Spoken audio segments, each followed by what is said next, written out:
Bismillahirrahmanirrahim. Assalamualaikum warahmatullahi wabarakatuh.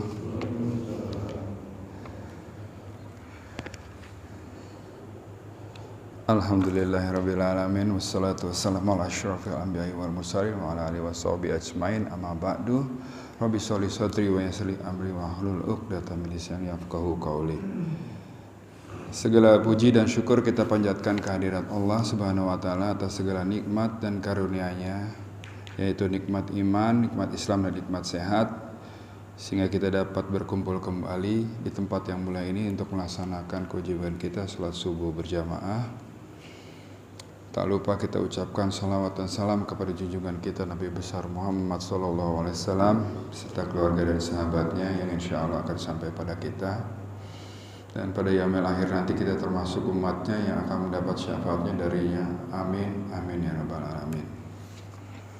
Pada kesempatan ini, kalau di beberapa pertemuan yang lalu kita sudah pernah membahas mengenai dari ujian, lalu bagaimana mengatasi ujian tersebut, yaitu dengan sabar dan sholat.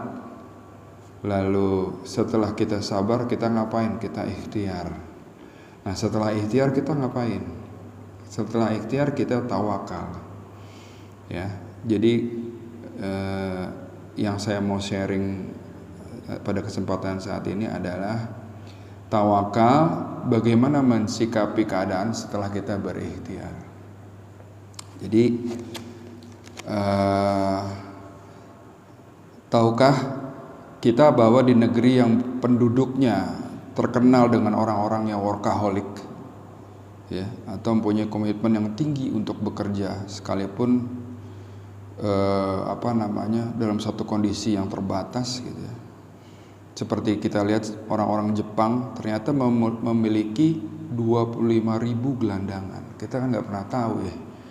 Di Jepang itu yang kita lihat adalah orang yang dinamis, nggak pernah berhenti, kerjanya keras, ya kan? Tapi ternyata di situ ada 25.000 gelandangan. Sejumlah 1.697 diantaranya berada di Tokyo. Mayoritas dilatar belakangi kegagalan. Kenapa dia jadi gelandangan? Karena dia ada kegagalan. Jadi ketika mereka mengalami kegagalan dalam sebuah rencana, mereka akan menghilangkan identitas dirinya. Ya, dia nggak mau lagi dikenal sama orang karena dia udah merasa gagal. Kita semua tahu bahwasanya orang-orang Jepang itu punya semangat yang tinggi dalam mengakui kinerjanya dia sendiri, sehingga kalau dia gagal, dia menghilangkan identitasnya dan menjadi gelandangan, meninggalkan rumahnya, meninggalkan keluarganya karena mereka merasa malu dengan kegagalan yang alami. Bahkan sampai pada puncaknya di antara mereka ada yang bunuh diri karena gagal. Seperti kita banyak lihat di berita, seorang katakanlah menteri gagal dalam menjalankan tugasnya, dia adalah terhormat untuk mundur, ya Pak ya. Jadi kita tahu mundur dan dia merasa malu sekali, tidak bisa melakukan apa yang diamanatkan oleh dia. Nah, itu sebenarnya sikap seperti itu bagus, tapi endingnya yang kurang bagus. Mereka merasa gagal lalu menghilangkan identitas, bahkan bunuh diri, ya. Kenapa bisa seperti itu? Hal ini terjadi karena mereka tidak memiliki itu yang tadi, tawakal, dan mereka tidak tahu konsep bagaimana ridho pada keputusan Allah Subhanahu wa taala, dan hal itu berangkat karena mereka tidak mempercayai Tuhan, katakanlah begitu. Tapi dewasa ini, di tahun-tahun terakhir ini, geliat Islam di Jepang udah semakin baik. Kenapa? Di antaranya salah satunya adalah teman-teman kita diaspora yang di sana itu gencar untuk menciarkan Islam. Jadi kalau di beberapa tahun belakangan ini angka bunuh diri turun, mungkin salah satunya sebabnya mereka sudah menemukan hidayah, katakanlah gitu. Nah, di sini yang ditekankan adalah konsep tawakal dan ridho atas keputusannya. Tawakal itu sendiri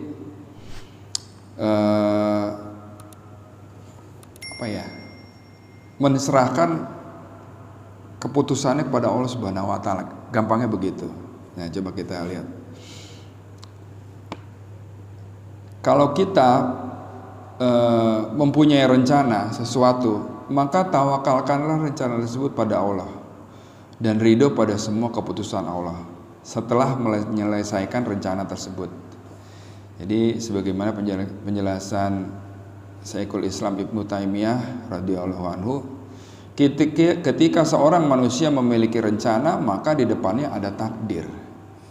Bagaimana sikap yang tepat agar tidak selalu memikirkan rencana, agar hati kita tidak bergantung dengan sebab yang kita miliki dan hati kita tidak merasa kehilangan ketika kita mengalami kegagalan. Jadi kalau kita punya rencana, kita jangan stick dengan rencana itu. Artinya boleh fokus pada rencana, tapi tetap ada Allah yang bermain di situ, yang memberikan keputusan endingnya itu seperti apa. Gitu. Jadi kita tidak boleh bergantung dengan sebab. Saya berhasil gini karena saya udah melakukan ini gitu. Tapi ternyata belum gitu. Nah, itu jangan sampai seperti itu. Karena saya udah melakukan ini, maka yakin akan begini. Nah, karena yakin akannya itu, nah itu keputusannya Allah. Ya. Nah, jadi supaya kita tidak selalu memikirkan rencana ini berhasil apa enggak gitu ya, padahal kita udah melaksanakannya ya gitu, dan kita nggak merasa kehilangan ketika itu gagal. Artinya kan kita pernah mendengar orang-orang yang sukses itu berkali-kali gagal dan dia bangkit lagi. Nah itu. Nah, konsep apa yang membuat dia punya power untuk bangkit lagi? Nah, salah satunya adalah tawakal pada Allah ketika kita memiliki rencana. Artinya serahkan keputusannya pada Allah ketika kita selesai melaksanakan rencana tersebut. Yang kedua adalah ridho pada semua keputusan Allah setelah melakukan rencana tersebut. Jika seseorang bisa menyeimbangkan dua hal ini, setiap dia memiliki rencana, maka insya Allah dia tidak akan terlalu bergantung kepada sebab dan tidak akan merasa kehilangan ketika dia mengalami kegagalan. Nah, jadi kenapa kita tidak boleh bergantung kepada sebab? Bersemangatlah dan jangan malas dalam ikhtiar dengan mengambil sebab. Namun sebagai insan yang beriman pada takdir Allah, kita tidak boleh hanya bergantung pada sebab. Ketika sudah melakukan sebab, maka bertawakallah kepada Allah dan sabar serta ridho dalam menyikapi hasilnya. Seperti hadis riwayat Muslim, bersemangatlah dalam hal yang bermanfaat bagimu, minta tolonglah pada Allah dan janganlah kamu malas. Apabila kamu tertimpa sesuatu, jangan kamu mengatakan seandainya aku berbuat demikian, tentu tidak akan begini atau begitu. Ya, kita kan sering ya. Begitu gagal, aduh coba gue begini, coba gue begitu gitu. Nah, itu sebenarnya nggak boleh. Tapi katakanlah qadarullah wa ma syaa fa'ala. Karena perkataan seandainya akan membuka pintu setan. Menurut hadis riwayat Muslim nih ya. Jadi kalau kita sudah melakukan sesuatu sesuai dengan rencana, hasilnya nggak sesuai dengan yang kita harapkan, jangan buru-buru. Coba gue begini, pasti nggak begini gitu. Karena di situ kan tadi begitu ada rencana, ada ikhtiar, di depannya ada takdir, kan gitu ya. Mungkin nanti bisa dijelaskan lebih lanjut sama orang yang lebih paham lagi mengenai takdir, ya. Nah, kita bicara mengenai tawakal. Barang siapa yang mewujudkan takwa dan tawakal akan dapat menggapai seluruh kebaikan din dan dunianya. Jadi di surat At-Talaq ayat 2-3 saya bacakan, auzubillahi minasyaitonirrajim, dan barang siapa bertakwa kepada Allah, niscaya dia menjadikan baginya jalan keluar dan memberi dia rezeki dari arah yang tidak disangka-sangka. Dan barang siapa bertawakal pada Allah, maka dia itu cukup baginya, ya. Jadi Tawakal itu sendiri secara etimologi berasal dari kata tawakul yang merupakan bahasa Arab dan artinya adalah berserah dan bersabar. Sedangkan menurut Kamus Besar Bahasa Indonesia, tawakal memiliki definisi sebagai berserah kepada Tuhan, kehendak Tuhan. Dengan sepenuh hati percaya kepada Tuhan terhadap penderitaan, percobaan apapun yang terjadi di dunia ini. Jadi tawakal adalah boleh dibilang bersandarnya hati pada Allah dalam rangka mendapatkan sesuatu yang diinginkan dan menghilangkan sesuatu yang tidak disukai, serta dirasa yakin dan diiringi dengan melakukan sebab-sebab yang diperbolehkan. Jadi gini, tawakal itu dilakukan setelah kita berikhtiar. Tentunya berikhtiar dengan cara-cara yang disyariatkan oleh Islam, katakanlah begitu. Mau mulai kerja, mau mulai dagang, mau mulai usaha apapun sekali, mau mulai perjalanan dan segala macam, itu kita harus yakin bahwasanya Allah punya keputusan yang baik buat kita. Setelah kita lakukan ikhtiar dalam arti usaha, hasil, kan ada yang bilang hasil itu tidak akan mengkhianati usaha, ya. Usaha kita kuat, hasil pasti lebih bagus. Kan gitu ya biasanya. Tapi di situ dalam kata pasti itu ada Allah yang berkehendak. Jadi kalau boleh usaha kuat, hasilnya mudah-mudahan bagus, dipilihkan oleh Allah, seperti gitu. Jadi karena kita bersandarkan hatinya itu kita pada Allah dalam rangka, ya Allah, ini aku butuh banget nih, ya kan? Menurut kita. Terus kita minta, ya Allah kabulkanlah gitu. Aku sudah berusaha seperti ini, Maha Suci Engkau Maha tahu buat kita tuh yang terbaik apa gitu. Sama ketika di surat 216 kan, baik bagi kita menurut kita belum tentu baik menurut Allah. Jadi yang kita mau adalah baik menurut Allah, udah pasti baik buat kita. Walaupun bentuknya itu kita nggak suka gitu. Karena kan di surat 2:12 itu dikatakan kamu berperang lah, ya kan. Padahal kamu nggak tahu di situ tuh baik apa nggak buat kamu kan gitu ya. Seperti itu. Jadi tawakal itu sendiri mencakup dua perkara. Yang pertama yaitu bersandarnya hati kepada Allah dengan jujur dan yakin sebenar-benarnya, ya. Jadi benar-benar kita serahkan pada Allah.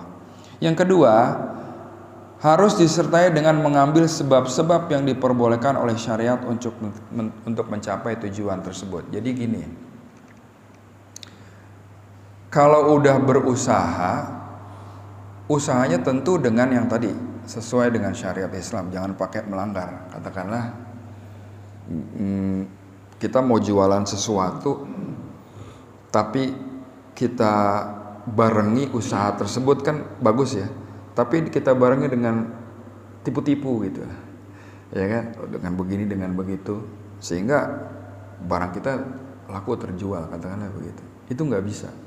Kenapa? Karena syariatnya adalah yang nggak boleh pakai tipu-tipu gitu, polos-polos aja, jualan seperti ini, berikan barang yang terbaik, edukasikan kepada orang yang mau membeli. Ini loh manfaatnya seperti ini.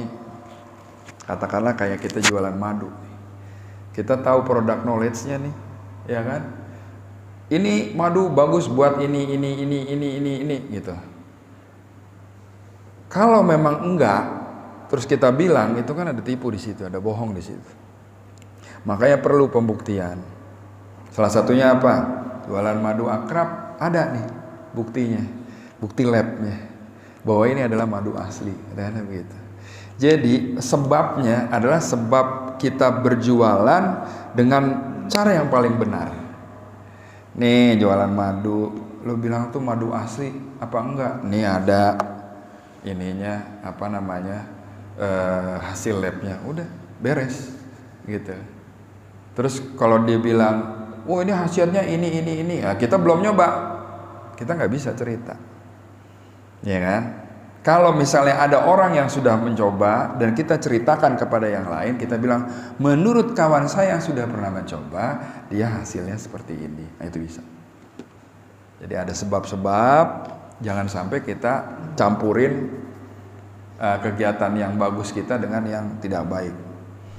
Yang pertama, begitu kita jualan, selesai kita berjualan, masalah dia mau membeli apa tidak, itu terserah Allah. Yang jelas niatan kita udah bukan niatan, artinya ikhtiar kita udah pol, kita serahkan kepada yang di atas, kepada yang Maha Kuasa. Jadi barang siapa yang lebih banyak bersandar kepada sebab, maka kurang rasa tawakalnya pada Allah. Saya udah keliling nih, ya kan, nggak mungkin deh nggak laku deh, ya kan, udah keliling nih, udah memberikan istilahnya penjelasan yang terbaik, nggak mungkin nggak laku deh, gitu. Dari 10 orang yang saya tawarin, masa nggak ada satu sih, gitu kan. Kita kan biasanya seperti itu ya.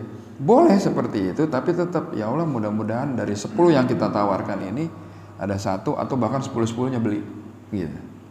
Ya. Jadi jangan menyandarkan bahwa dengan sebabnya apa? Sebab kita udah bekerja dengan keras, maka pasti nggak begitu. Bekerja keras, ya harus pasti. Tapi hasilnya balik lagi pada Allah, ya.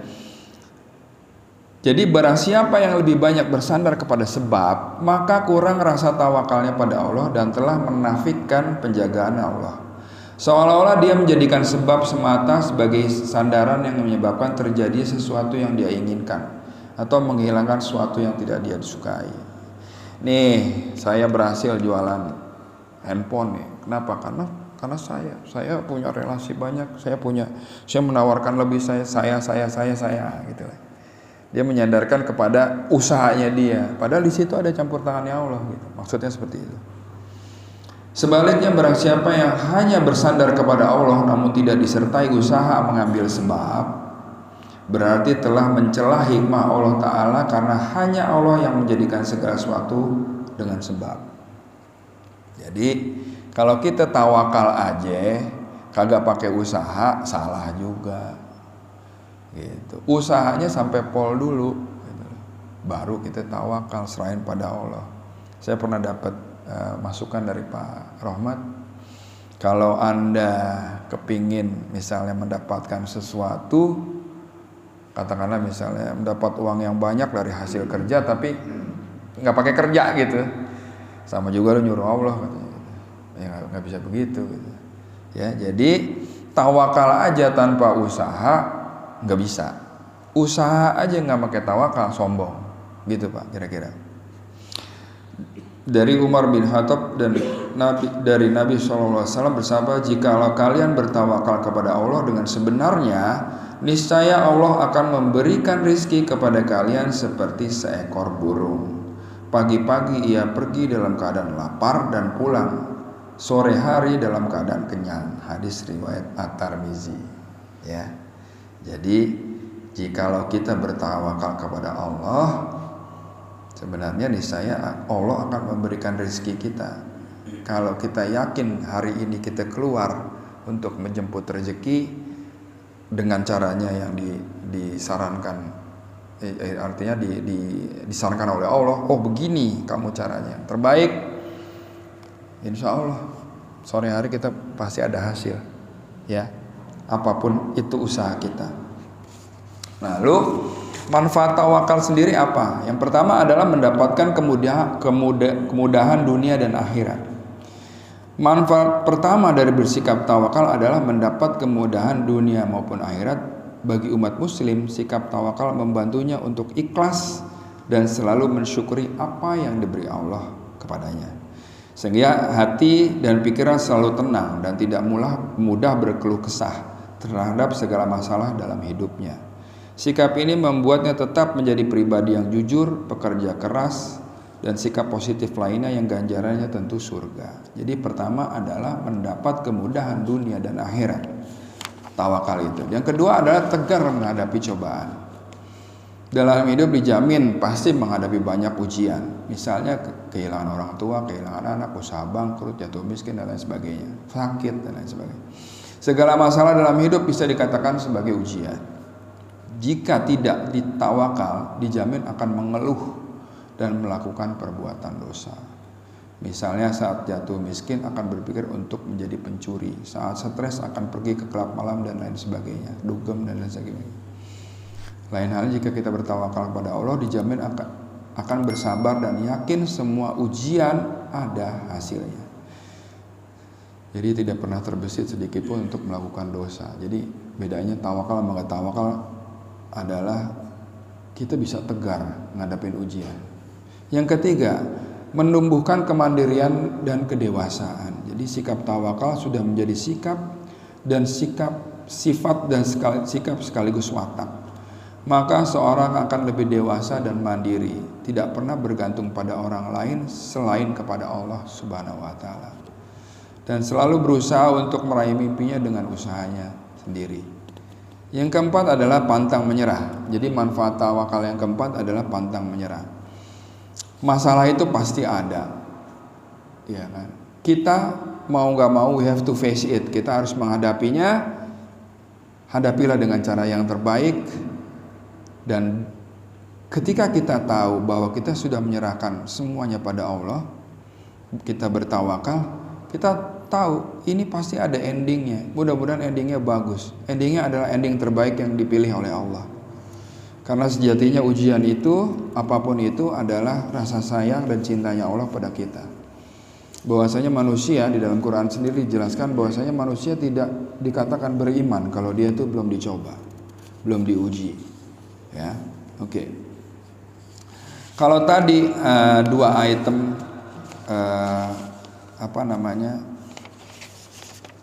jika kita sikap yang tepat agar tidak selalu memikirkan rencana yang udah kita laksanakan, kita tidak bergantung pada sebab, adalah pertama kita tawakal, kedua adalah ridho. Nah ini sabar dan ridho. Sehubungan dengan apa yang tidak disukai, seorang hamba bisa menepati salah satu dari dua derajat, yaitu ridho dan sabar. Jadi hasil daripada ikhtiar kita, kadang ada yang sesuai dengan keinginan kita, ada yang enggak, gitu ya. Nah begitu ketemu yang enggak sesuai dengan kita atau sebenarnya belum, ya, belum sesuai dengan yang kita mau. Apa harus kita lakukan? Yang pertama adalah sabar, yang kedua adalah ridho dengan keputusan. Jadi sabar adalah menahan diri dari amarah dan kekesalan ketika merasa sakit sambil berharap derita yang dihadapinya segera hilang. Sabar itu kapan? Ketika impact pertama terjadi. Misalnya nih, lagi nongkrong diam, tiba-tiba ada orang datang, kita ditampar gitu. Nah, reaksinya kita balas dulu, terus baru sabar, enggak begitu. Yang sabar adalah begitu kita impact pertama kali, kita sabar. Kita dengar berita yang enggak enak pertama kali, kita langsung sabar. Bagaimana sabar? Ya mengucapkan, meminta ampun pada Allah. Astagfirullahaladzim. Ada apa nih? Astagfirullahaladzim. Gitu. Jadi impact pertama, sabar itu di impact pertama. Kalau misalnya ada orang tiba-tiba kita lagi ngantri diselak nih, lagi ngantri diselak, terus dia marah-marah gitu. Reaksi kita pertama kali marah, itu sabarnya kurang. Tapi begitu kita reaksi pertama kali kita sabar, itulah sabar sebenarnya. Jadi di surat Az-Zumar ayat 10, bahkan sabar itu balasannya tidak terhingga. A'udzubillahi minasyaitonirrajim. Katakanlah Muhammad, wahai hamba-hambaku yang beriman, bertawakallah kepada Tuhanmu. Bagi orang-orang yang berbuat baik di dunia ini akan memperoleh kebaikan. Dan bumi Allah itu luas. Hanya orang-orang yang bersabarlah yang disempurnakan pahalanya tanpa batas. Lamdah. Jadi ketika kita sabar, balasannya adalah lamda, nggak terhingga, pahala yang tanpa batas. Sabar Pak ya. Itu pertama sabar. Yang kedua adalah ridho. Ridho itu adalah ketika kita menerima keputusan dari Allah, baik itu baik, enak, sesuai dengan kemauan kita maupun enggak, kita ridho. Ridho adalah berlapang dada atas ketetapan Allah dan membiarkan keberadaan, misalnya rasa sakit walaupun ia merasakannya, karena keridhoan menghilangkan deritanya. Disebabkan hatinya dipenuhi oleh ruh yakin dan ma'rifat. Artinya ridho itu, katakanlah misalnya hasil yang kita terima itu tidak sesuai dengan kita inginkan, kita ridho menerima itu karena inilah keputusan yang terbaik yang Allah pilihkan buat kita. Walaupun dalam hati kecil kita, ya Allah, jangan yang kayak begini ya Bang. Yang itu tuh, yang itu gitu ya. Kita kan ada yang rasa begitunya tuh. Ya kan? Tapi kita tetap minta, kita tetap tawakal, kita tetap serahkan pada Allah. Begitu hasilnya bagaimana kita ridho. Belum sesuai nih, ya kan? Atau tidak sesuai, atau belum sesuai kan gitu. Nah, jadi kalau kita udah bisa sampai tahapan sabar dan ridho dengan keputusannya Allah, itu bahkan mereka bisa menikmati musibah yang menimpa, karena mereka tahu bahwa musibah itu datang dari zat yang dicintainya. Itu ilmunya udah tinggi kali Pak ya. Kita sih, kalau saya belum sampai itu begitu. Anas bin Malik meriwayatkan dari Nabi SAW, beliau bersabda yang artinya, sesungguhnya jika Allah mencintai suatu kaum, Dia menguji mereka. Ya Pak ya. Kalau Indonesia saat ini lagi carut marut, berarti mungkin Allah lagi sayang sama kita, dikasih cobaan seperti ini. Ya.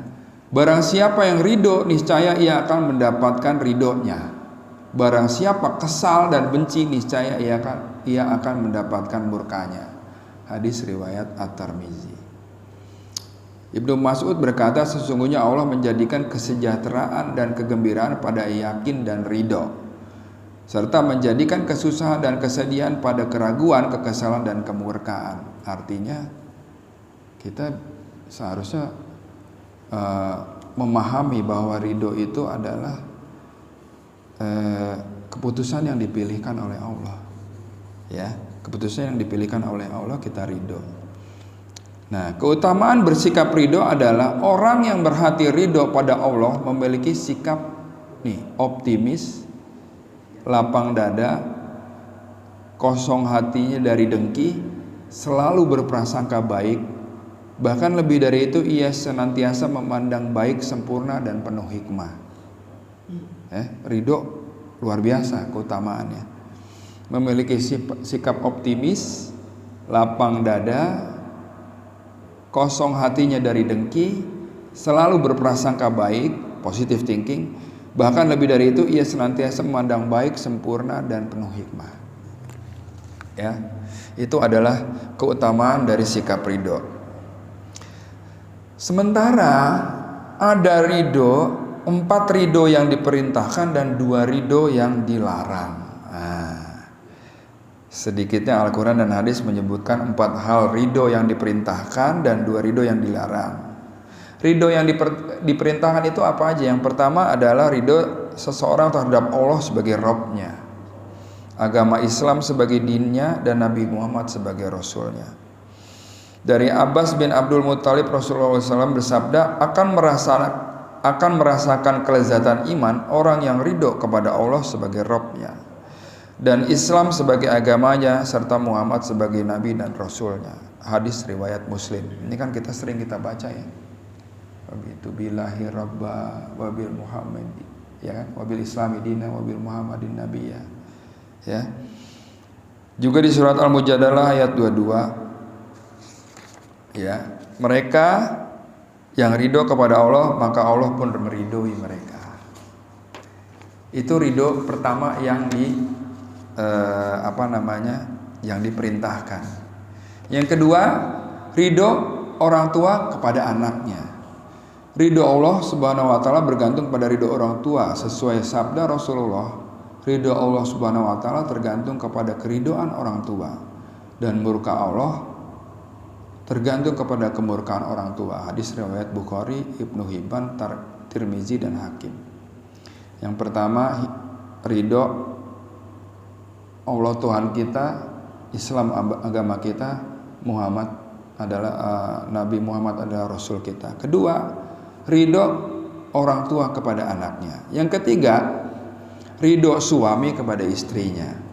Setiap istri yang meninggal dunia dan diridhoi oleh suaminya, maka ia masuk surga. Hadis riwayat At-Tirmizi. Ya, yang ketiga adalah ridho suami kepada istrinya. Yang keempat, ridho dalam transaksi jual beli. Disebutkan dalam firman Allah Subhanahu wa taala, "Hai orang-orang yang beriman, janganlah kamu saling memakan harta sesamamu dengan jalan yang batil, kecuali dengan jalan perniagaan yang berlaku dengan ridho di antara kamu." Quran surat An-Nisa ayat 29. Jadi ada 4 ridho. Yang pertama adalah ridho Allah Tuhan kita, Islam agama kita, Nabi Muhammad Rasul kita. Yang kedua, ridho orang tua terhadap anaknya. Yang ketiga, ridho suami terhadap istrinya. Ya kan? Yang keempat adalah ridho pada saat transaksi jual beli. Nah, ridho yang dilarang ada 2. Apa itu? Yang pertama, ridho terhadap dunia. Maksudnya apa nih?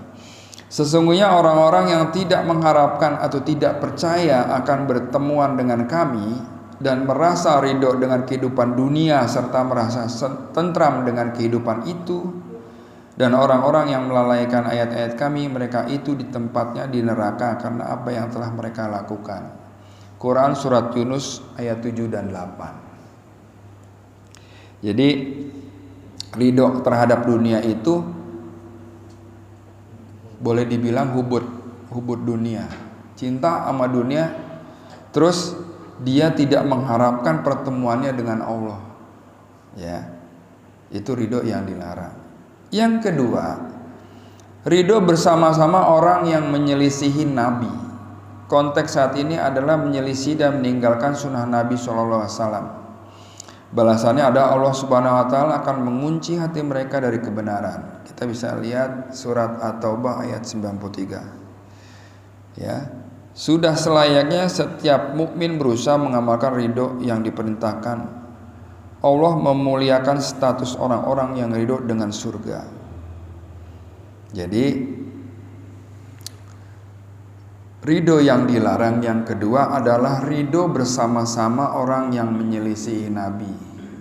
Jadi kalau ada orang-orang yang gak sependapat atau yang menentang ajarannya Rasulullah, yang dibawa oleh Rasulullah, menghina Nabi, ya kan, menghina ajaran yang dibawakan oleh Nabi, dan dia berada di situ dan dia ridho akan posisinya dia di situ, nah itu yang dilarang. Jadi kalau misalnya ada orang yang menghina Islam kan dari Allah dan lewat Rasulullah disampaikannya. Menghina Islam berarti menghina yang Maha Pencipta. Terus menghina yang membawakan, yang mensiarkannya juga. Jadi ketika kita bersama orang-orang yang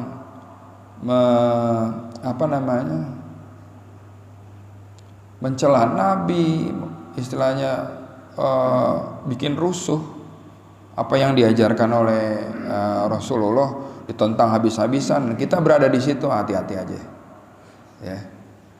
Dan itu ridho yang dilarang yang kedua. Jadi Allah memuliakan status orang-orang yang ridho dengan surga. Kita lihat di surat Al-Bayyinah ayat 8. Auzubillahi minasyaitonirrajim. Balasan mereka di sisi Tuhan mereka adalah surga Aden yang mengalir di bawahnya sungai-sungai. Mereka kekal di dalamnya selama-lamanya. Allah ridho terhadap mereka dan mereka pun ridho kepadanya. Yang demikian itu adalah balasan bagi orang yang takut pada Tuhannya. Ya, kira-kira seperti itu ya. Jadi setelah kita melakukan ikhtiar, ada 2, yang harus kita lakukan lagi adalah pertama mensikapinya dengan cara tawakal, menyerahkan keputusan terakhirnya pada Allah Subhanahu wa taala, dan ridho. Yang kedua adalah ridho atas apa yang dipilihkan oleh Allah buat kita. Ya, begitu kita melakukan itu, kita tawakal, kita ridho dan kita sabar. Mudah-mudahan kita nggak, kalau orang Jawa bilang, kita nggak gelo lagi dengan apa yang istilahnya hasil yang kita dapat dari ikhtiar kita. Kira-kira itu aja yang bisa saya sampaikan. Kurang lebihnya saya mohon maaf jika salah datangnya dari saya, yang benar hanya pada Allah. Mungkin ada yang mau ditambahkan atau ditanyakan, silakan, mengenai tawakal, sabar dan ridho. Kira-kira ada yang ditanyakan atau ditambahkan? Mungkin. Waalaikumsalam warahmatullahi wabarakatuh. Ya, terkait dengan tawakal dan ikhtiar, setelah kita berusaha semaksimal mungkin, kemudian kita bersabar menerima apa yang telah kita upayakan, apakah maksimal atau tidak, sesuai dengan rencana atau tidak. Iya. Jadi kadang-kadang kita memang selalu dihadapkan dengan dilema gitu ya. Iya. Kita selalu menanyakan apakah usaha kita benar apa enggak nih gitu. Iya. Hasilnya nggak maksimal. Iya. Nah, ya kiatnya gimana nih Pak supaya Iya. kita Oke. meyakini bahwa usaha sudah betul gitu kan. Ya. Oke. Oke, kasih. Saya jawab ya Pak. Bismillahirrahmanirrahim. Jadi gini, ketika kita melakukan ikhtiar, tentunya ikhtiar kita tadi sesuai dengan syariat, ya. Terus udah maksimal menurut kita, ya. Terus kita serahkan hasilnya pada Allah. Namun hasilnya belum seperti kita pengen gitu ya. Boleh jadi itu belum saatnya atau belum baik buat kita hasil itu, ya, boleh jadi. Atau sebenarnya yang kita anggap sudah maksimal, menurut Allah dikit lagi nih gitu. Nah, caranya, kiatnya bagaimana? Kalau kita bertemu dengan satu kondisi seperti itu, yakin Allah itu memilihkan yang terbaik buat kita. Itu Pak ya, memilihkan yang terbaik buat kita. Jadi hasilnya begini, ini udah jawaban dari Allah apa bukan ya? Kita pertama husnuzon sama keputusannya tadi ya. Terima, ridho, sabar, ridho gitu. Jualan apa belum berhasil nih, ya kan? Kita udah bener apa belum ya? Balik lagi, kita lihat ikhtiar kita udah bener apa belum, sesuai sama tuntunan apa belum, kecampur nggak tuh jualan kita sama yang sebenarnya nggak boleh dilakukan. Ya, kayak saya dulu pernah waktu kuliah jualan mobil Pak, jual mobil motor. Gaulnya sama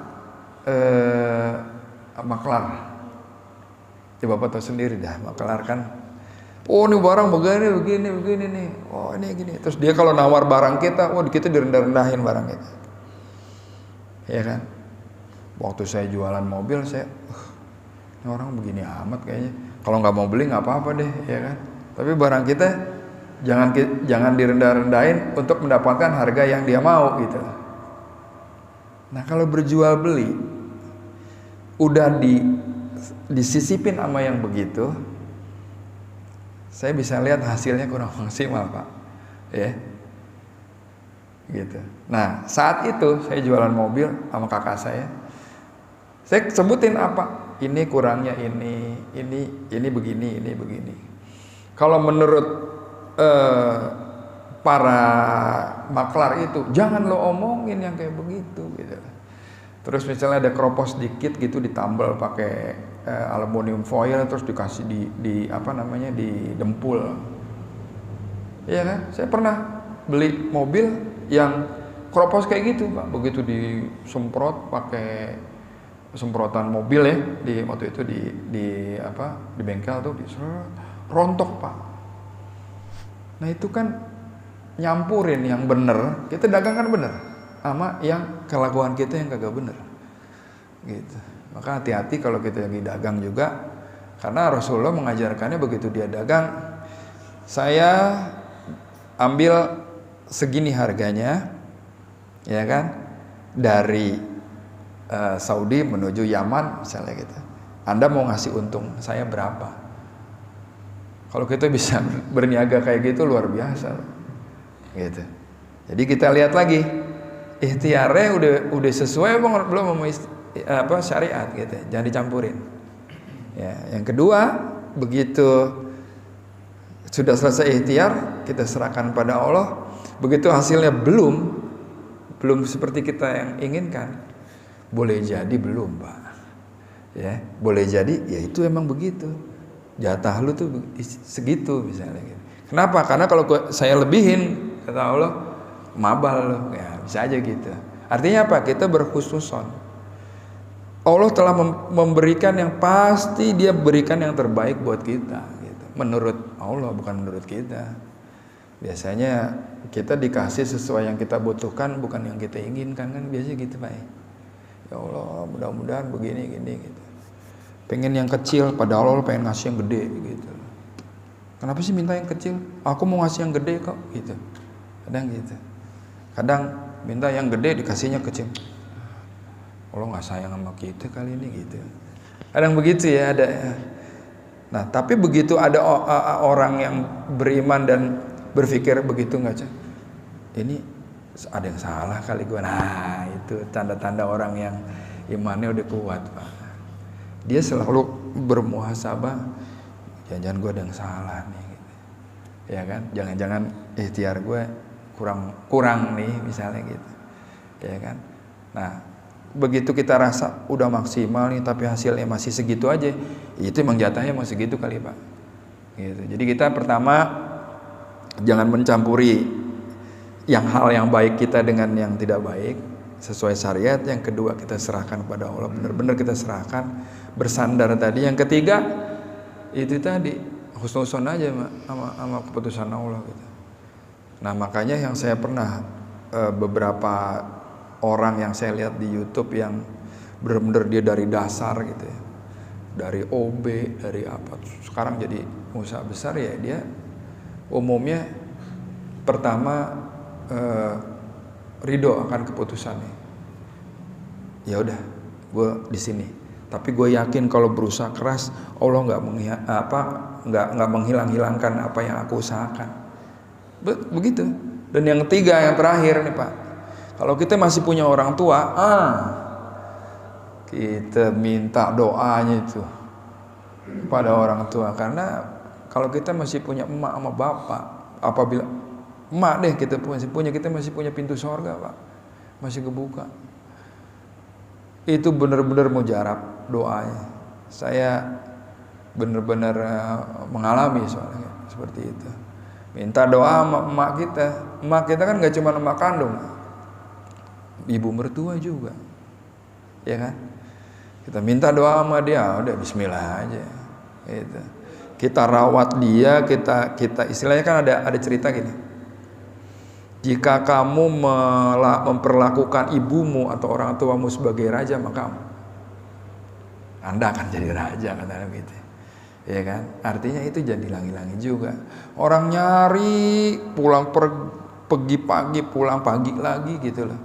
Sementara yang di dalam dia tinggal sama emaknya, misalnya emaknya nggak dirawat dengan baik. Itu istilah kata jalan tuh nggak full, tapi baru setengah terus. gitu. Begitu kita udah ikhtiar gini masih ada orang tua. Kita ta'zim sama dia, kita sambangin, kita rawat dia, kita jadiin kayak raja deh gitu. Itu Allah langsung pasti langsung. Nah, ketika orang tua nggak ada, apa yang harus kita lakukan? Minta doa sama siapa?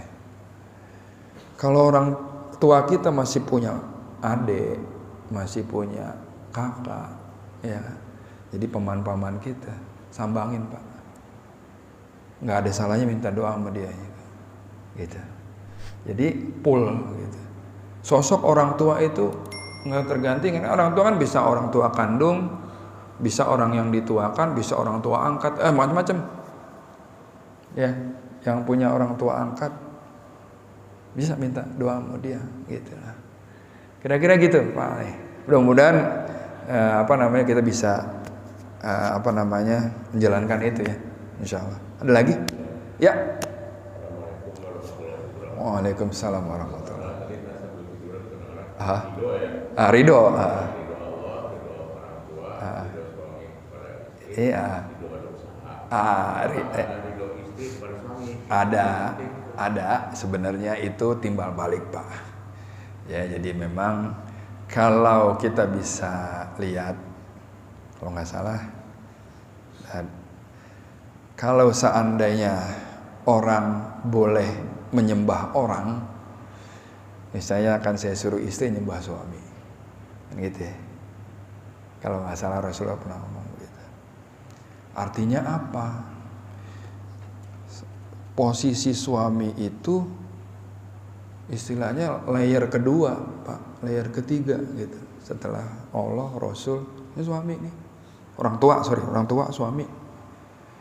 Ya kan, Pak? Kenapa ditekankan ridho suami kepada istri? Ketika kita ijab qabul, itu tanggung jawab bapaknya kepada istri kita pindah sama kita.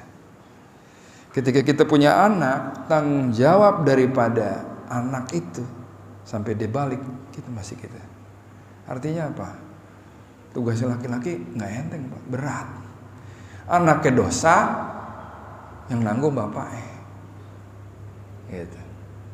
Kalau anak ini mabal karena nggak pernah diajarin sesuai dengan ajaran yang kita pahami gitu. Terus dia di akhirat nanti, nggak diajarin sama bapak gue. Atret kita mau ke surga juga mundur lagi, gitu ketahan Pak. Jadi sebenarnya begitu Pak. Kenapa ini yang disebutkan ridhonya suami terhadap istri? Padahal dalam prakteknya juga begitu. Ridho istri juga ada pada suami. Gini Pak, saya pernah mau ke tempat teman saya di daerah Rawangun. Saya waktu itu tinggal di Kalibata, di Jagakarsa. Istri saya itu pengen dianterin kemana gitu, saya lupa. Cuma saya udah keburu janji sama teman. Uring-uringan tuh istri saya. Kesel, saya tinggalin. Enggak. Istri saya malamnya baru cerita, sebel gue ditinggalin lu gini. Ridho gue pengen pergi begini, minta dianterin aja nggak bisa gitu ya. Tahu nggak yang kejadiannya Pak? Saya ditilang polisi Pak. Di Rawamangun tuh di bypass. Saya cerita sama istrinya, saya, wah Bu, tadi aku gini. Itu sih pergi. Kata saya bilang juga jangan pergi sendiri kan gitu. Jadi gitu, saling sebenarnya Pak. Tapi untuk kuatnya sebenarnya kuat ridho suami kepada istri. Tapi pada prakteknya istri suami istri. Karena kenapa lebih berat ridho suami terhadap istri itu tadi? Tanggung jawab bini kita sama kita Pak. Tanggung jawab anak kita sama kita. Pan berat. Jadi kalau ada orang tua atau suami yang mensia-siakan istri atau mensia-siakan anak, nggak ngerti saya Pak. Bagaimana ntar pas di yaumil akhir ya gitu. Kira-kira gitu Pak. Kira-kira gitu Pak, sebenarnya saling ya. Tapi tekanan beratnya kepada kenapa ridho suami kepada istri itu tadi. kita nanggung dia punya dosa. Gitu loh. Istri kita kagak benar kalau kita nggak ajarin, salah kita. Tapi kalau kita ajarin dia masih nggak benar juga, udah urusan dia. Kira-kira gitu. Lagi mungkin jam berapa ini sekarang? 1 menit lagi. Ada lagi mungkin yang mau ditanyakan? Kalau udah nggak ada, ya dicukupkan aja. Kita tutup kaji kita dengan doa kafaratul majlis. Subhanakallahumma wa bihamdika asyhadu an la ilaha illa anta astaghfiruka wa atubu ilaik. Wabillahi taufiq wal hidayah. Wassalamualaikum warahmatullahi wabarakatuh. Alhamdulillah.